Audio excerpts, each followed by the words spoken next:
یا سیدی، میسج کے ذریعے ایک سوال موصول ہوا ہے۔ محمد شعیب اتاری ہیں لاہور سے، پوچھ رہے ہیں کہ معرفت الہی کے حصول کے لیے کیا کرنا چاہیے؟ اللہ، یہ معرفت کے طلبگار عارف باللہ بننے کے لیے جمع ہے نا۔ سبحان اللہ۔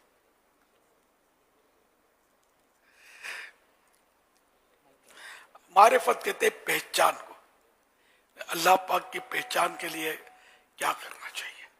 اس کے لیے وسیع علم ہو، عارفین کی صحبت ہو، تصوف کی کتب کا مطالعہ کرنا ہوگا، اور اپنے دل کو حلال کی خواہشوں سے پاک کرنا ہوگا۔ حرام سے تو بچنا ہی بچنا، یا تو کہاں کا حلال کہاں کا حرام جو صاحب کھلائے وہ چٹ کیجئے۔ اب یہ معرفت کی بھی تلاش ہے، تو یہ دونوں صورتیں اکٹھی ہو نہیں سکیں گی۔ اپنی خواہشات کو مار مار کے، مطلب یہ کہ انسان اس درجے کو پہنچتا ہے کہ جب یہ عارف باللہ بنتا ہے نا، اللہ کو پہچاننے والا۔ وہ من عرف نفسہ فقد عرف ربہ، کہ جس نے اپنے آپ کو پہچان دیا اس نے اپنے رب کو پہچان دیا۔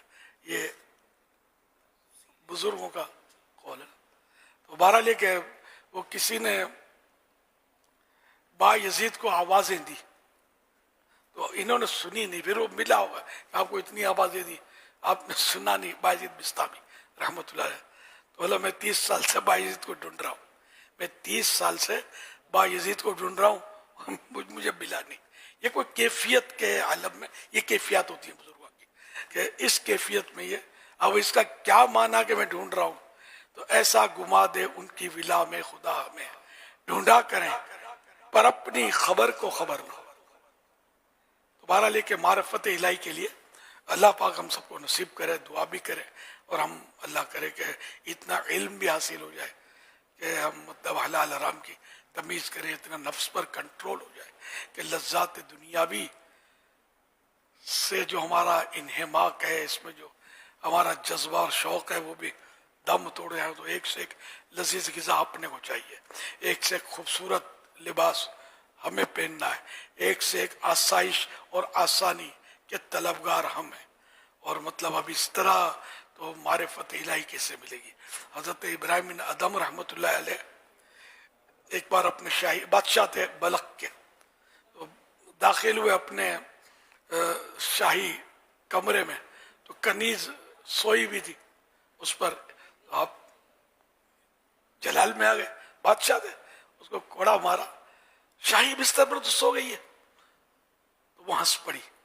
تو آپ کو تعجب ہوا، ہٹ کے وہ ہنس پڑی، تو تعجب ہوا کہ ابھی ندامت کی وجہ تجھے ہنسی آ رہی ہے؟ تو اس نے جہاں پناہ سنیے تو صحیح، میں کیوں ہنسی؟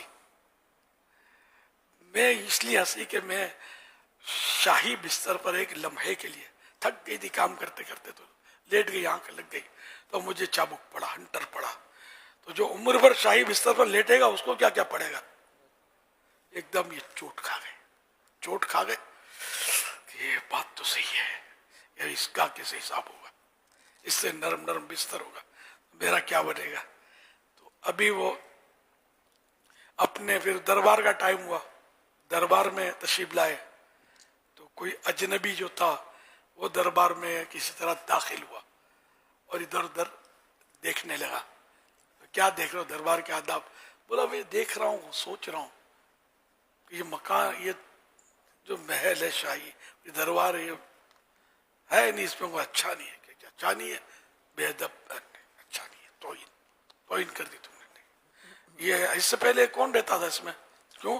میرے والد صاحب رہتے تھے، وہ بادشاہ تھے، اس سے پہلے اس کے والد تھے۔ تو معاف کیجیے، آپ کے بعد بھی کوئی رہے گا؟ میرا بیٹا رہے گا۔ تو بولا میں اسی لیے کہہ رہا ہوں یہ اچھا نہیں ہے، بندے بدلتے رہتے ہیں، ٹوٹ پھوٹ جاتا ہے، تو چوٹ۔ اسی طرح اپنے کمرے میں سوئے ہوئے تھے کہ وہ اوپر چھت پر آہٹ سنائی دی کہ کوئی چل رہا ہے، پھر رہا ہے، تو آواز دی کہ کون؟ تو جواب دیا حضور میرا اونٹ گم ہو گیا ہے، تو میں دیکھنے آیا ہوں کہ آپ کی چھت پر تو کہیں یہ نہیں پہنچ گیا۔ تو انہوں نے فرمایا کہ اس نے آواز دی کہ جواب دیا کہ نہیں، بادشاہ نے کہا کہ کیا کبھی گما ہوا اونٹ بھی چھت پر ملا کرتا ہے؟ تو آواز آئی کہ میں بھی یہی کہنا چاہتا تھا کہ جس طرح گما ہوا اونٹ چھت پر نہیں ملتا نا، یہ آسائشوں اور شاہی بستروں پر خدا نہیں ملتا. اب چوٹ پر چوٹ لگی اور آپ نے بس بادشاہی کو چھوڑ دیا اور فقیری اختیار کی. ایک بار وہ دریا کنارے تشریف فرما تھے، تو ایک آپ کا کوئی پرانا جو ریتی تھا یا جان لیا کہ ابراہیم یہاں بیٹھے ہو، تمہاری وہ بادشاہ اچھی تھی یا یہاں اس طرح بیٹھا رہنا اچھا لگتا تم کو؟ تو آپ نے وہ گدڑی سی رہے تھے کہ یہ اس طرح اپنے ہاتھ سے آپ کو کام پر کرنا پڑ رہا ہے، گدڑیاں سی رہے ہیں آپ، اور یہ بادشاہی جو ٹھٹ تھے وہ چھوڑ کے یہاں آ کے پڑ گئے، تو کون سی اچھی؟ تو آپ نے اپنی سوئی جو تھی نا دریا میں ڈال دی، دریا میں ڈال دی اور حکم کیا میری سوئی واپس لاؤ. تو بہت ساری مچھلیاں جو سطح آپ پر ابھری، پانی پر وہ ابھر آئیں، اور سب کے منہ میں سونے کی سوئیاں تھیں. تو آپ نے فرمایا یہ نہیں چاہیے سونے کی سوئیاں، میری سوئی لاؤ. تو ایک چھوٹی سی مچھلی نے ڈبکی لگائی، اب ابھری، تو اس کے منہ میں وہی سوئی تھی جو آپ نے پھینکی تھی. یہ سوئی پکڑ کے اب جواب دیا اس کو. پہلے تو پریکٹیکل جواب دکھایا، پھر جواب دیا اس کو کہ آپ بتائیے کہ وہ بادشاہت اچھی تھی یا یہ بادشاہت اچھی ہے؟ جو کہ اس در کا ہوا خلق خدا اس کی ہوئی، جو کہ اس در سے پھرا اللہ اس سے پھر گیا، جو کہ اس در سے پھرا اللہ ہی سے پھر گیا. یہ غالباً یہ ہے نا جی، اللہ اس سے پھر گیا، وہ درست ہے. جو کہ اس یعنی بارگاہ رسالت کی طرف اشارہ کہ جو کہ اس در سے پھرا اللہ اس سے پھر گیا، یعنی جس نے دامن مصطفیٰ چھوڑا تو وہ اللہ پاک نے اس کو چھوڑ دیا. مومن ان کا کیا ہوا، اللہ اس کا ہو گیا، کافر ان سے کیا پھرا اللہ ہی سے پھر گیا.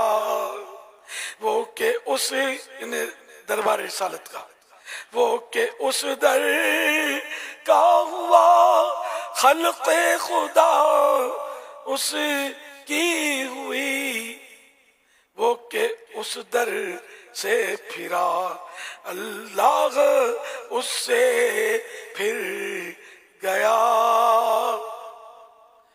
تو اللہ پاک ہمیں اپنے در کا رکھے. نفسانی خواہشات کی پیروی معرفت میں بڑی رکاوٹ ہے، اللہ کی پہچان میں بڑی رکاوٹ ہے.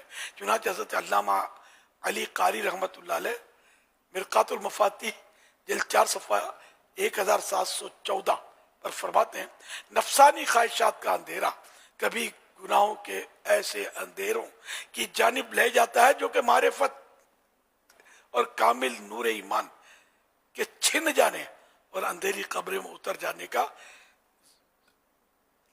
ذریعہ ہوتے ہیں، بلکہ بسا اوقات قیامت کے اندھیروں کی طرف لے جانے کا باعث بھی بن جاتے ہیں، جن میں بعض سے زیادہ ہولناک ڈینجرس ہیں.